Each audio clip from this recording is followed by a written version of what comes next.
Meus irmãos, graça e paz a todos, estamos aqui para a parte 2. Eu prometi fazer a segunda parte, né? O segundo review dessa obra, mostrando os capítulos, lendo os capítulos, que na primeira parte não deu para fazer, devido ao tempo, né? Eu mostrei o sumário para vocês, eu falei dos autores, né? O Howard Brooke e Anthony Guiter. Tá? É uma obra maravilhosa, é acadêmica, desmascarando o imperialismo. Interpretação do Apocalipse ontem, passado e hoje, nos dias atuais. Esse livro é da década de 90, tá? É um livro totalmente assim acadêmico, onde ele traz uma visão do Apocalipse maravilhosa, tanto no seu contexto histórico, cultural. Eu mostrei para vocês os diagramas, né, alguns diagramas na primeira parte, e agora eu vou mostrar para vocês os capítulos.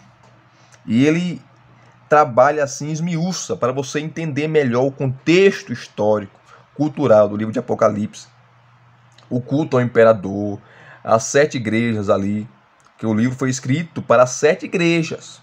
Então você não pode desvincular o Apocalipse do seu contexto histórico e cultural, senão você perde a mensagem do livro. E aqui você tem eu falei na primeira parte, né, uma junção de duas editoras, duas grandes editoras, a editora Loyola e a editora Paulus, né, que lançou esse maravilhoso livro. Eu não vou mostrar para vocês de novo o sumário, porque eu já mostrei para vocês lá. Eu já mostrei para vocês na primeira parte. Aqui eu vou mostrar mais os capítulos e ler para vocês alguns capítulos. Todos os capítulos são maravilhosos, tá? Principalmente os capítulos que ele vai tratar da literatura apocalíptica, do contexto do livro, né? Das interpretações que ele vai trabalhar ali sobre a Babilônia, a Nova Jerusalém. Maravilhoso, maravilhoso. Mas antes de mostrar, deixa eu mostrar aqui para vocês alguns diagramas, né, que eu achei interessantes. Que quando você vem aqui, ó, você tem, deixa eu pegar aqui.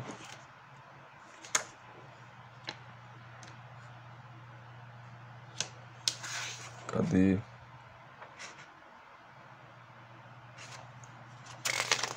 Vamos lá. O livro tem 350 páginas, tá? 350 páginas. E você tem a conclusão, né? Como dar um passo para se afastar do império em direção à Nova Jerusalém, porque essa é a mensagem do Apocalipse. Uma das mensagens, né? Como a igreja deve andar, deve caminhar, né? Sair desse sistema Babilônia, que Babilônia, o livro de Apocalipse, não é um símbolo, não é uma cidade física, é um símbolo do mal, é um símbolo do sistema político, religioso, cultural, econômico, que trabalha contra Deus, que trabalha contra a igreja, que trabalha contra os planos de Deus, né? Aqui é uma entrevista deles, né? Que eles dão, os autores, o Guiter e o Brooke, sobre essa pergunta: como dar um passo para se afastar do império em direção à Nova Jerusalém? Tá? Maravilhoso aqui. Não vou ler porque não dá, né? É muita coisa que eles falam aqui. Aí terminando aqui, ó, você tem a bibliografia, tá? Eu não leio inglês, né? Infelizmente. Mas os comentários aqui todos em inglês, ó, comentários e obras a respeito do Apocalipse. Para quem lê inglês, você pode encontrar na Amazon, né? Essas obras ou em sites de editoras americanas ou inglesas que você tem. Os comentários, né? Muita obra que eles usaram. Que obra sobre o Império Romano, tá? Maravilhoso. Falei, esse livro foi escrito no final dos anos 80, né? No começo dos anos 90. Você tem aqui a Apocalíptica judaica, a escritura hebraica e cristã relacionadas, as obras que eles usaram. Tá? Você tem apocalíptica e milenarismo em geral. Você tem fenômenos apocalípticos modernos, que ele trabalhou aquela ideia de OVNIs, né, extraterrestres, que muita gente interpreta, claro, de forma equivocada, não tem nada a ver, mas tem gente que interpreta, né? São alguns fenômenos apocalipse modernos, que as obras que ele usou. Globalismo, economia e outros estudos culturais. Tá? Olha o tanto de obra que eles consultaram, né? Metodologia e obras de referência, né? São aquelas obras que, quando você estuda o Apocalipse, você tem que ter. Que vai citar dicionários de grego, enfim, grandes comentários do livro de Apocalipse que são referências, né? Você tem abreviaturas. Aqui você tem um índice de textos bíblicos, eu mostrei na parte 1, né? Aqui tem os textos, tem os livros, como o livro de Gênesis, Levítico, Êxodo, Números e por aí vai. Tá? E você tem as páginas que ele cita, né? Como Gênesis, de 1 a 3. Capítulo 1 a 3. Você tem na página 88. Gênesis capítulo 2, versículo 9. A página 227. Você vai ir lá, você vai ver a citação do livro, do capítulo e do versículo, tá? Vamos lá. Aqui é o Novo Testamento também. Aqui é o índice que eu já mostrei para vocês lá na parte 1. Tá? E aqui ao final você tem um glossário, né?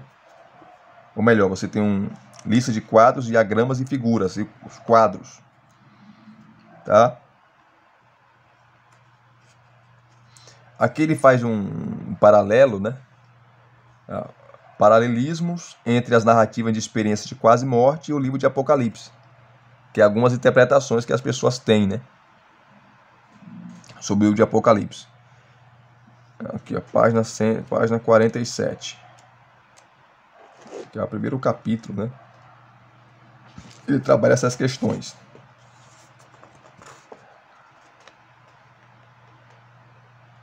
Aqui ele faz o paralelo. Experiência de quase morte e o livro de Apocalipse.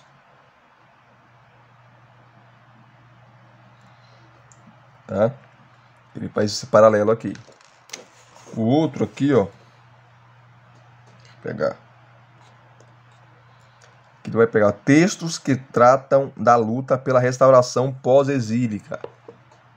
Tá? Página 93. Aqui, ó. Vai estar Ageu, Zacarias, Esdras. Textos que tratam da luta pela restauração pós-exílica, pós-cativeiro babilônico, tá? Você tem um texto, Ageu, Zacarias, Esdras, Neemias. Aqui você tem Isaías e Zacarias, né? Aqui, ó. Vamos ver aqui, ó. Você tem, aí ele vai citar, tá? O que esses livros tratam, né? A mensagem desses livros que trabalha a restauração pós-cativeiro. Deixa eu pegar aqui.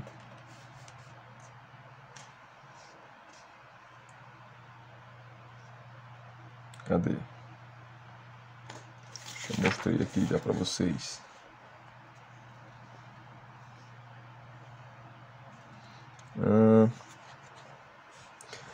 A adoração da besta em Apocalipse 13, né? Página 257. Vamos pegar aqui, ó. Página 257. Vamos lá.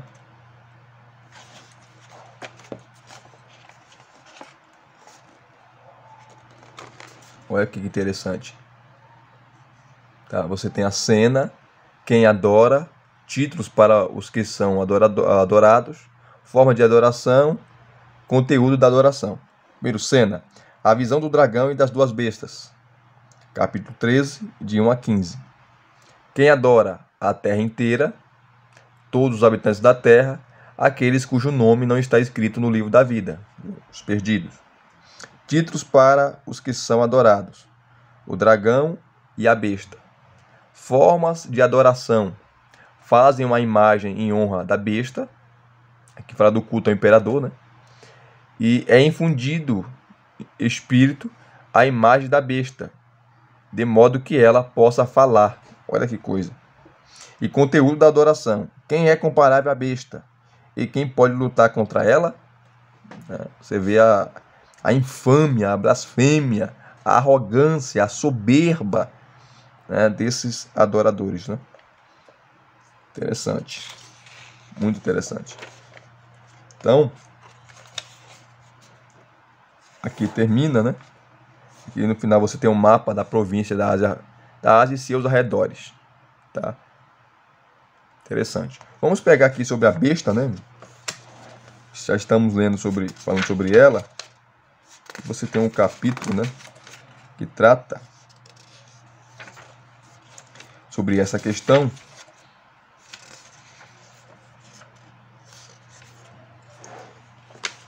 Todo o livro é maravilhoso, querido. Tá? Vou pegar aqui algumas partes. Olha só. Vou pegar sobre a besta aqui, ó. Está na página 256, mas deixa eu ler aqui para vocês a página 252, tá?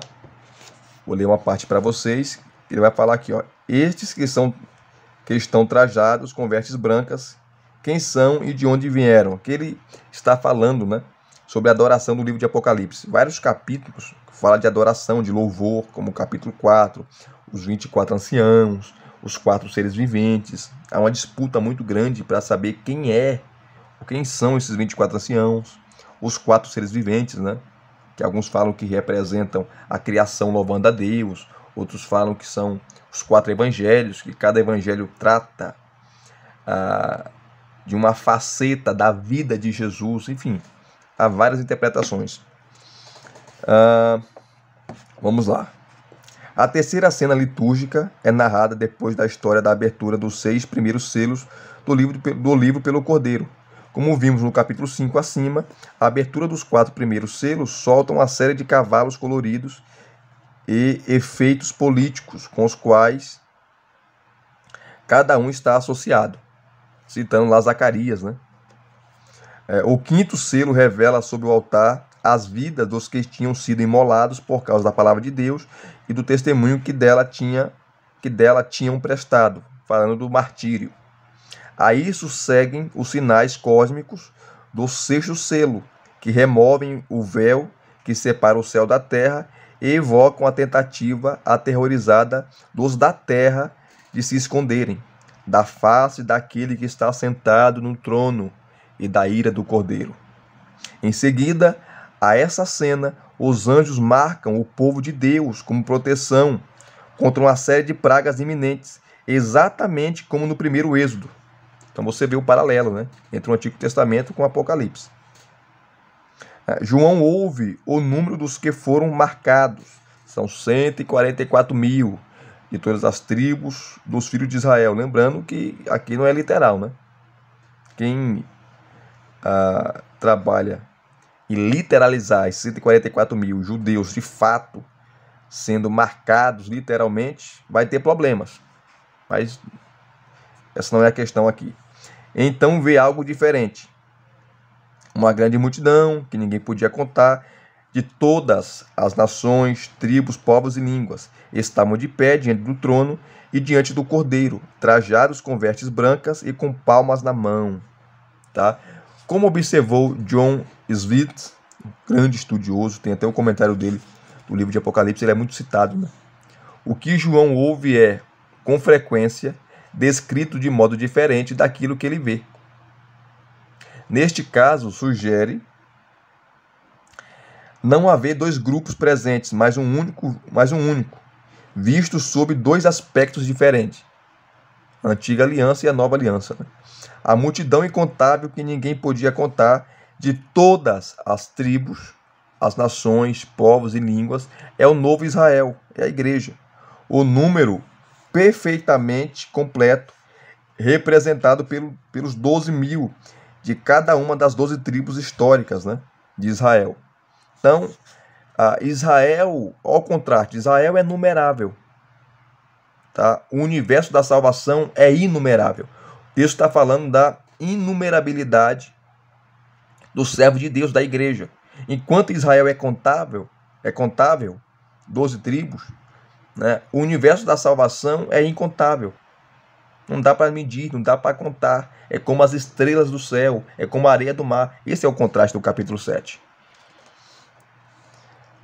Vamos lá. A visão de João, como sempre, reinterpreta a tradição bíblica. O que antes era a formação de uma confederação tribal, olha só, etnicamente pura, que saiu do Egito e entrou em Israel, agora se revela multidão multinacional, multicultural, multilinguista, definida simplesmente como os que estavam de pé diante do trono e diante do Cordeiro, a igreja, né? Trajados com vestes brancas e com palmas na mão. Vestes brancas representa santidade, pureza, tá? Trajados com vestes brancas significa, como explica o intérprete angélico, que lavaram as vestes no sangue do Cordeiro. A imagem contrária à experiência de ser alvejado por meio do sangue exerce suas duas funções importantes. Primeiro, arremeda a iniciação sacerdotal do culto de Cibele, tá? Na qual se derramava sangue de boi em candidatos vestidos de branco, a fim de purificá-los. Aqui era o contexto, né, do culto pagão romano. Tá? Mas aqui a igreja é lavada não pelo sangue de boi, de touro, né, que envolvia o paganismo romano ali, mas pelo sangue de Cristo, o Cordeiro. Esse é o contraste. Por isso, quando você entende o contexto histórico e cultural do livro de Apocalipse, você entende a mensagem. Então, o Apocalipse não é tão difícil assim de entender, né? Tem não posso falar aqui. Tem a maneira correta de se entender o livro, tá? E você parte do contexto histórico e cultural, para depois você entender. Não, você vai criar maluquice na sua cabeça aí, interpretações loucas, descabidas, tá? Aí ele cita até a página, né? 147, que ele vai falar aqui, ó. Práticas cultuais específicas no ambiente do Apocalipse. Tá? Contexto histórico ali, como funcionava, né? O paganismo romano. Depois eu posso até citar aqui para vocês, 147.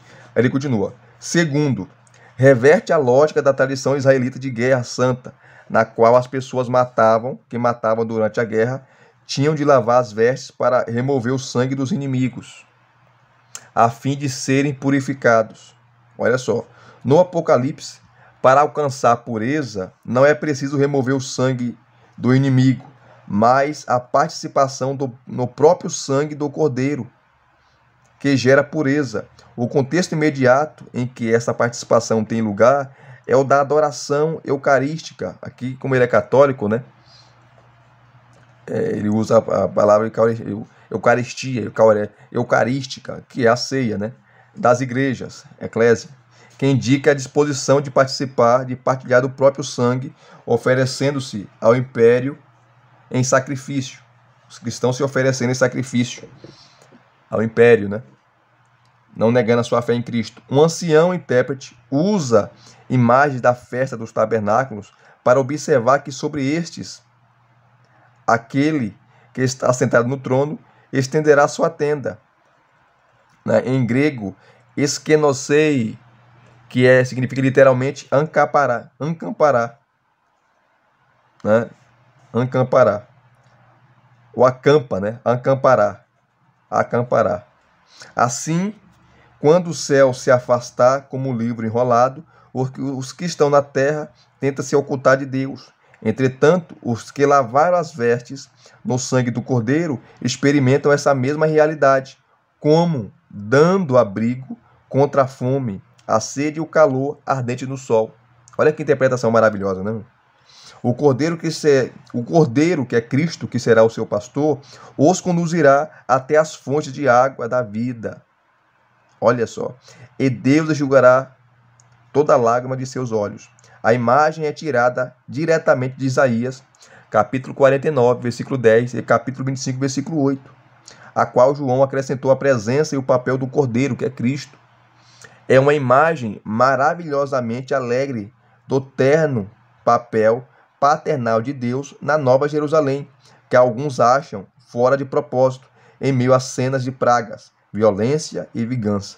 Todavia, longe de ser fora de propósito, ela reconhece que a experiência que as pessoas têm de Deus depende de como vivem no meio do império. Os que recusam teimosamente se arrepender experimentarão Deus como juiz irado. Os que concedem toda autoridade àquele que é santo e verdadeiro experimentarão a comunhão de intimidade e compaixão de Deus e do Cordeiro. Olha só, aqui ele continua falando, né? Assim a revelação do poder do céu, que fez os da terra se esconderem aterrorizados, faz a multidão trajada com vestes brancas celebrar com piedosa alegria. A liturgia em si é simples e muito semelhante às que a precederam. Inteiramente nova é a proclamação. A salvação pertence ao Senhor, ao nosso Deus, que está sentado no trono, e ao Cordeiro. Tá? A salvação era, aqui ele vai trabalhar o contexto histórico e cultural, oficialmente coisa proporcionada de modo exclusivo pelo imperador romano, resultado da Pax Romana. A Pax Romana era a ideia que quem estabeleceu isso foi Augusto, né? O imperador Augusto. Que aonde o império dominava, qualquer cidade, qualquer nação, não tinha guerra. Não tinha guerra. Existia a paz romana. O exército trazia essa paz. Qualquer conflito já era abafado. Essa era a ideia. Inclusive, o termo soter, que vem a palavra soteria, soteriologia, salvação, né? O imperador Augusto, quando ele morreu no ano 14, ele se tornou o salvador do mundo, o soter, tá? E ele era divinizado. Vários templos foram construídos após a sua morte para adorá-lo, para cultuá-lo. Então você vê aqui o pano de fundo histórico e cultural, né? Então, quem dá a salvação não é o Império Romano. Quem dá a salvação não é o imperador. Quem dá a salvação e quem traz a salvação é o Cordeiro, é Cristo Jesus, é o Senhor. Esse é o contraste. Então veja que quando você entende, né, o contexto histórico e cultural, a mensagem fica melhor, fica mais compreensível. Quem traz a paz verdadeira não é Roma. Quem traz a paz verdadeira é Cristo Jesus, o Senhor. Glória a Deus, né? Graças a Deus. É um livro fantástico. E aqui ele vai trabalhar a realeza do mundo, passou agora para o nosso Senhor e seu Cristo. Como eu falei, nesse capítulo está abordando os textos que trabalham a adoração, tá? A liturgia, o culto a Deus. Tá? Olha o que ele vai falar aqui. Ó. Charles Giblin mostra como a quarta e a sexta cenas litúrgicas formam as estruturas exteriores de um quiasmo que se estende do capítulo 11, versículo 15, ao capítulo 15, versículo 8, como segue com a quinta cena litúrgica no centro. Tá? Aqui, ó. Primeira cena, né? Capítulo 11, versículo 15, parte B até o 19. Liturgia. Clamor que celebra o império messiânico, a abertura do santuário celeste. A segunda, capítulo 12, de 1 a 18. Um sinal grandioso no céu, que é a mulher vestida do sol, né? A terceira, capítulo 13, de 1 a 18. Bestas do mar e da terra, adoração do império, né? Eis a perseverança e a fidelidade dos santos, da igreja. Quarta, capítulo 14, de 1 a 5, liturgia. O cordeiro de pé sobre o monte Sião, com os resgatados que cantam um cântico novo e secreto. Aí ele continua. A quinta, capítulo 14, de 6 a 20. Anjos que lidam com a verdadeira adoração de Deus e a adoração do império. Eis a perseverança e a fidelidade dos santos. Tá? 15, capítulo 15, que já é a sexta cena, né? Outro sinal grande e maravilhoso no céu. E a sexta, 1, 2, 3, 4, 5, 6, sétima, né? A sétima, capítulo 15, de 2 a 8, liturgia, o canto de Moisés e do Cordeiro, a abertura do santuário celeste. Aqui eu não vou ler, por causa do tempo. Tá? Aqui você tem a adoração da besta, ele falando. Ele vai trabalhar cada uma dessas questões aqui, ó. O significado, trazendo o contexto histórico, cultural, tá? Olha aqui, ó. Sobre a besta. A terra adorou o dragão e adorou a besta. Que fala do culto ao imperador. Quem trabalha isso muito bem é o Kenneth Guenther, no seu comentário do livro de Apocalipse, onde ele trabalha o contexto histórico e cultural, esmiuça, né? Inclusive essa obra, tem uma obra dele, essa obra sobre o comentário de Apocalipse está sendo traduzida para o português. Eu não sei agora a editora, tá? Mas o Kenneth Guenther é fora de série, né? De maneira apocalíptica, a cena revela os rituais dos cultos romanos imperiais e locais, realizados não por sacerdotes de vestes brancas, mas por bestas grotescas que sobem das profundezas do mar e da terra. Nosso propósito aqui não é entrar nas numerosas especulações quanto aos detalhes das descrições das bestas, mas sim focalizar os aspectos da liturgia e da adoração ao império com os quais elas se associam. A primeira besta sobe do mar e recebe o poder, o trono e a autoridade do dragão, figura introduzida em Apocalipse 12, versículo 3 em diante. E ali identificada como a antiga serpente, ou chamado diabo, ou Satanás. Lembrando que diabo, Satanás, ou Satanás não são nomes, tá? São títulos. Satanás significa acusador e diabo adversário. Então são títulos, tá? Não nomes. Sedutor de toda a terra habitada. Assim vemos 5 imagens mitológicas e políticas diferentes usadas para designar a fonte do poder da besta do mar. Apocalipse 12 apresentou o relato de uma narrativa conhecida da mitologia grega e dos rituais do culto de Ísis e de outros cultos locais da Ásia Romana. A narrativa básica envolve uma deusa grávida sendo perseguida por um dragão que quer devorar seu filho nascituro. O elo entre esse mito e o Império Romano encontra-se na associação específica entre o dragão e a besta. Desse modo, João vê o poder, a autoridade e o trono simplesmente como o capítulo mais recente do antigo mito de combate, a história do conflito primevo entre o Criador e uma criatura forte e rebelde. Aqui eu já mostrei para vocês, né? Na parte 1, quando eu fiz a parte 1 desse livro. Adoração da besta, no capítulo 13. João também tece em sua imagem um filamento da mitologia bíblica, Isaías 27:1. Fala de uma grande batalha entre Deus e uma besta do mar, que é o Leviatã. Naquele dia, punirá Javé com a sua espada impiedosa, grande e forte, a Leviatã, né? Que em hebraico é Leviatã, e na Septuaginta Dracon, dragão, né? Serpente escorregadia, Leviatã, a serpente tortuosa, e matará o monstro que habita no mar, que habita o mar. Ezequiel toma emprestada a imagem mítica para fazer crítica política. Ele diz assim: assim diz o Senhor, Javé, eis que estou contra ti, Faraó, rei do Egito, grande dragão, em hebraico, Ratanim, e na Septuaginta, Dracon, deitado no meio do Nilo. Tu que dizes, o Nilo é meu, fui eu que eu fiz. Né? Ezequiel aqui batendo pesado no rei do Egito, né? Naturalmente, na imagem de Ezequiel, o dragão é simplesmente um crocodilo, a serpente tortuosa do Nilo. Mas é precisamente essa associação que torna eficiente a caricatura de Ezequiel. Longe de ser o criador onipotente de estilo próprio, Faraó é apenas um lagarto escamoso nas mãos do verdadeiro criador. João junta essas duas tradições para descrever o poder de Roma como participante de antiga linhagem de fútil resistência a Deus e também como apenas mais um pretendente divino que é impotente na presença do verdadeiro rei de todos. Assim, a cena de adoração do império é montada com um dragão que, frustrado e irritado por não conseguir destruir o filho da mulher, transfere seu poder para a estrutura do império. Estruturas do império. Maravilhoso, né?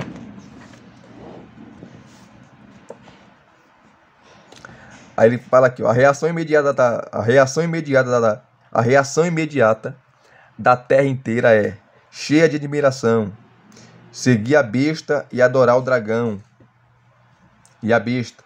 Seu refrão litúrgico é: quem é comparável à besta e quem pode lutar contra ela? É arremedo explícito das tradições bíblicas de louvor a Javé.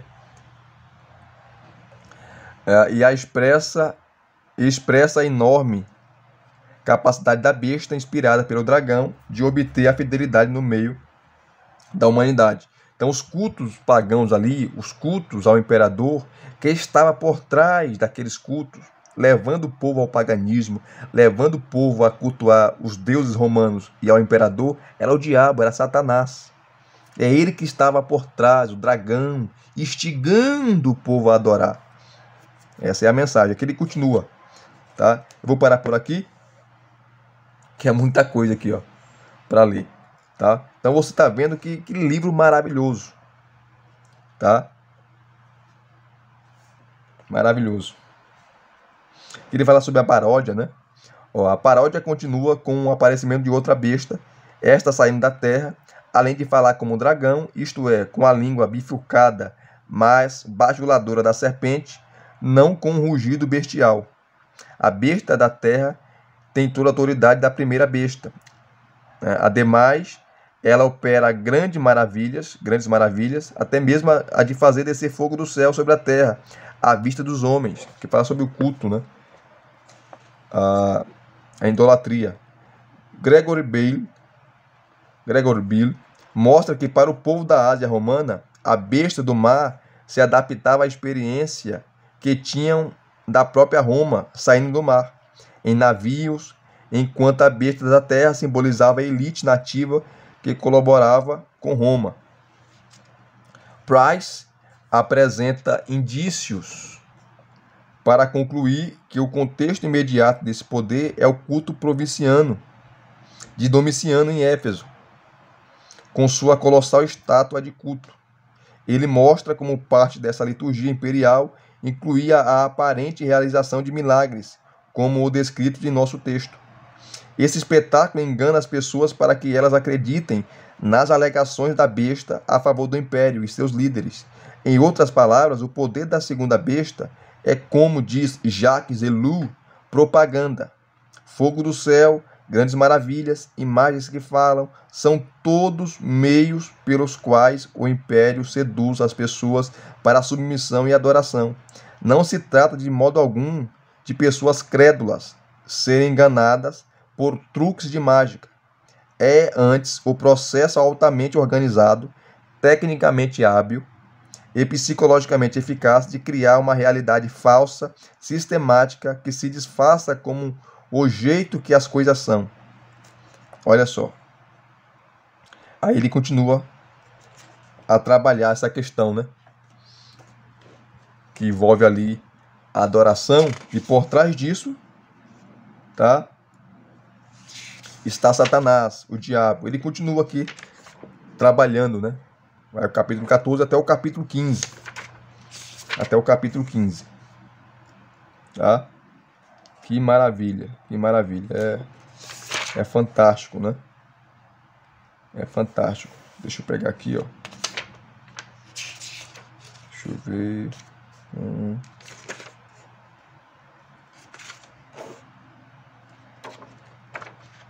Vou pegar aqui o capítulo. Veja que o tempo voa, né? Estamos com 34 minutos.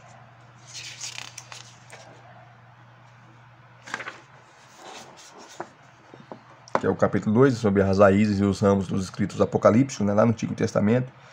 Está em Ezequiel, literatura apocalíptica, em Isaías, em Jeremias, em Daniel, enfim, em vários livros do Antigo Testamento.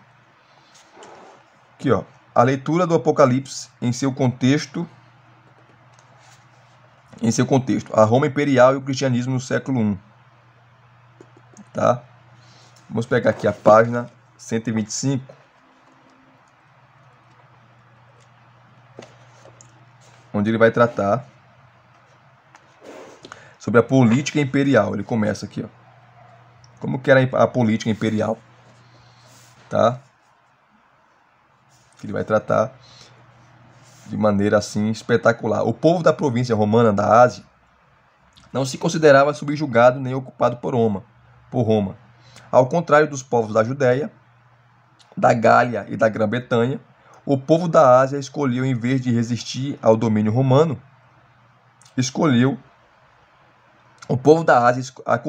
acolheu, em vez de resistir ao domínio romano. No século I, não havia forças legionárias romanas estacionadas ali, mas exatamente a maioria dos residentes da Ásia consentia que Roma controlasse seu território. Em poucas palavras, eis como isso aconteceu.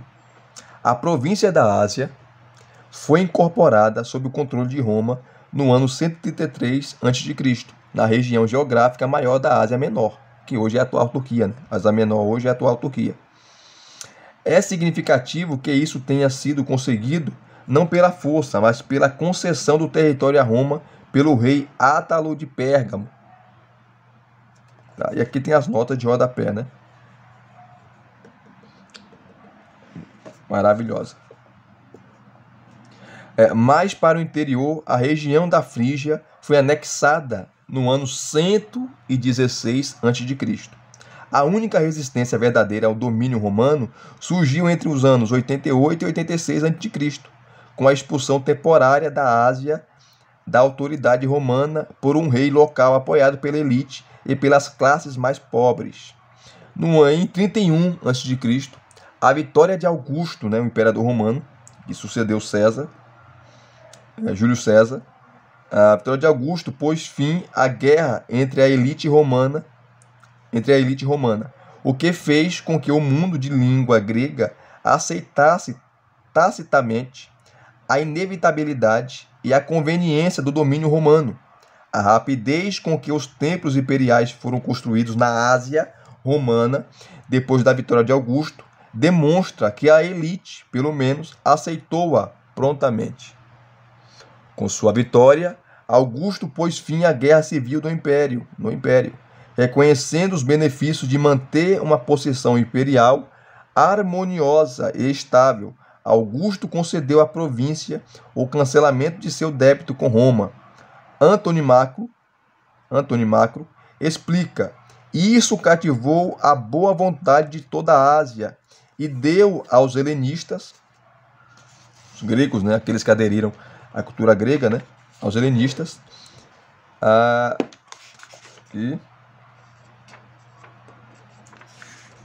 das cidades, uma base para reconstruir não só suas casas, mas também sua cultura. Foi essa orientação política de interesse mútuo que incentivou os residentes da Ásia a aceitarem o domínio romano. Então, a política do império, né? A orientação política imperial em relação à Ásia também incluía a confirmação da autoridade da elite provinciana existente. Na Ásia do século I, essa elite incluía funcionários romanos, funcionários públicos locais, famílias ilustres locais, muitas donas de grandes propriedades agrícolas e um número crescente de comerciantes abastados. A continuação de seu predomínio no governo local assegurava sua lealdade a Roma. Com incentivo romano, o Conselho Helenístico tradicional transformou-se de organização aberta democrática em outra entidade baseada na posição familiar, isto é, honra social. Na política helenística, cultura grega, né, o conselho, que no grego é bulo, ficava em nível superior à eclésia, que é a assembleia, na hierarquia de governo local. No século I, a forma do conselho helenístico foi preservada, mas as qualificações de proprietário para ser membro haviam sido introduzidas e a estabilidade vitalícia era a regra. Aqui você tem um quadro, né, as cidades da Ásia Romana, as quais João recebeu ordens para escrever em Apocalipse capítulo 2, versículo 3. Tem Éfeso, que era a maior cidade da província romana da Ásia, era a sede do procônsul e competia com Pérgamo pelo reconhecimento de sua primazia. Esmirna, Próspera cidade portuária, rivalizava com Éfeso e mantinha lealdade especial a Roma. Templo a Roma, construído em 195 a.C., e a Tibério no ano 26 d.C. Então era uma cidade fiel a Roma, né? Cidade de Esmirna, e era linda. Pérgamo, capital da Ásia, centro do culto imperial, em toda a região dominando a cidade, havia grande acrópole e altar a Zeus. Havia também um templo a Augusto e a Roma, construído no ano 29 a.C. Tá? Foi para essa igreja, né, que estava ali em Pérgamo, que Cristo falou: eu conheço o seu lugar onde tu habitas, onde está o trono de Satanás, que é uma referência ao templo, ao imperador. Ou melhor, o culto ao imperador e o templo que tinha ali ao imperador romano. A igreja fazia missão, ou fazia missões, no quartel-general do diabo. Essa é a verdade. Tiatira, cidade de comerciantes e artesãos, sem importância romana. Ali tinha vários sindicatos, né, dos trabalhadores. Sardes, capital regional da Lídia, na Ásia Menor, fundada pelos Seleucidas. A riqueza lídia era lendária. Na época romana, Sardes era o centro do culto imperial lídio. Filadélfia, como Sardes, cidade da Lídia, fundada por Átalo II, rei de Pérgamo, no século II a.C. Elo de comunicação entre Sardes e Pérgamo a oeste, e Laodiceia e Herápolis a leste. E Laodiceia, a última, a cidade mais rica da Frígia, conhecida por seus bancos, sua indústria de linho e algodão, sua escola de medicina e suas farmácias. E aqui você tem um mapa, a província romana da Ásia e seus arredores, no século I d.C. Então você tem aqui, ó, Ásia Menor, você tem o Mar Negro, né, Bizâncio, tá? Toda a Ásia aqui, ó. As províncias romanas, né? Foi o império que dominou o mundo. Depois daqui ele continua a sua exposição sobre a política imperial, tá? Como funcionava, né, o sistema das elites que controlavam, né? Sabe que Roma era uma cidade que era um império que tinha muitos escravos, assim como todos os impérios, e a escravidão não envolvia a cor da pele, tá? Todo tipo de gente, de raça, era escravo. Era Roma subjugar as pessoas ali, se tornavam escravos, né? Tinha mais de 10 milhões de escravos no Império Romano. Tudo era feito por obra de escravos. Olha o que ele vai falar aqui, ó. A sociedade romana foi construída em uma pirâmide de relações entre patrocinador e cliente, entre senhor e escravo, tá? Entre patrão e servo. Uma pessoa de alta posição, que é o patrocinador, oferecia ajuda financeira ou proteção legal, o patrocínio, a alguém de posição inferior, que era o cliente. Ao aceitar ajuda, o cliente era obrigado a oferecer respeito e lealdade ao patrocinador. Essas relações existiam no nível do indivíduo, da família, da cidade e da província. Era a hierarquia social romana, né? O imperador era o patrocinador por excelência e os povos do império, seus clientes. Esse era um aspecto importante da competição que existia entre as cidades da Ásia. O objetivo dessa competição cívica era convencer os funcionários romanos de que esta cidade era a mais leal a Roma, a fim de incentivar o fortalecimento do patrocínio romano da cidade. Peter Gunsey e Richard Saller explica a relação entre o imperador e os súditos. A ideologia do bom imperador não era tanto a de administrador eficiente, mas a de protetor e benfeitor paternal. Como os súditos não poderiam retribuir os benefícios da mesma moeda, a ética da reciprocidade ditava que fizesse uma retribuição em forma de deferência, respeito e lealdade. Tá? Aqui ele continua a falar como funcionava a política do Império, né? Maravilhoso, gente. Maravilhoso. Tá? Só li aqui para vocês alguns capítulos. São capítulos maravilhosos, né? Aqui ele continua citando obras, citando autores, enfim. Depois ele vai trabalhar a economia imperial, como funcionava. Tá? Depois ele vai falar do culto imperial, que é o culto ao imperador, o culto às divindades, né? Havia uma mistura das divindades gregas com as divindades romanas, porque a cultura grega, muita coisa da cultura grega, Roma importou. Aí você trabalha com o helenismo, né? A helenização, a cultura grega no Império Romano. Ele fala aqui o culto imperial, como funcionava. Aí você entende muito bem o contexto de Apocalipse, né? Contexto histórico. Aí você aprende a não falar e ensinar besteiras, né?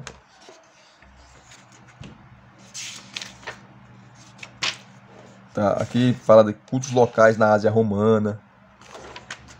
Tá? É muita coisa. Ó, práticas cultuais específicas no ambiente do Apocalipse.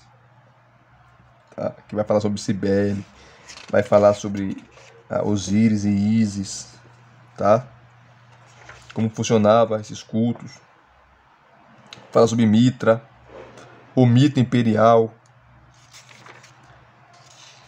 as eclésias, as comunidades cristãs, as assembleias cristãs, o império.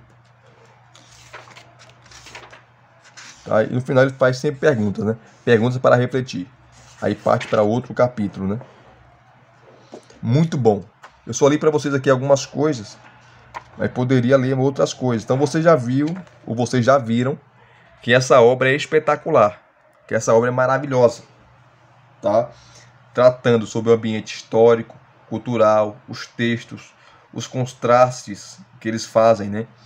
Os autores aqui fazem sobre o Apocalipse e o Antigo Testamento, enfim, sobre a política do Império, como funcionava, o culto imperial, como funcionava. Então ele te dá as bases, tudo que você precisa saber sobre o Apocalipse, para você entender o livro de Apocalipse. E se vocês gostaram, tá, de mais um review, essa parte 2 dessa obra, deixe o seu like, deixe aqui os seus comentários se vocês gostaram ou não gostaram. Se inscrevam no canal se você não é inscrito. E acione o sininho para receberem todas as notificações. E essa obra aqui, tá, não tem no YouTube. Não tem nenhum review dessa obra aqui no YouTube. E os meus reviews são bem esmiuçados. Eu peço até perdão pelo tempo aí, mas eu gosto de expor a obra, mostrar, né, que a obra de fato é boa. Todas as obras que eu mostro aqui, que eu faço reviews aqui, são obras que você pode comprar, vocês podem comprar sem medo. Né? Que nosso canal aqui, nosso humilde canal, é honesto em relação a esses reviews. Deus vos abençoe, graça e paz a todos, até as próximas indicações.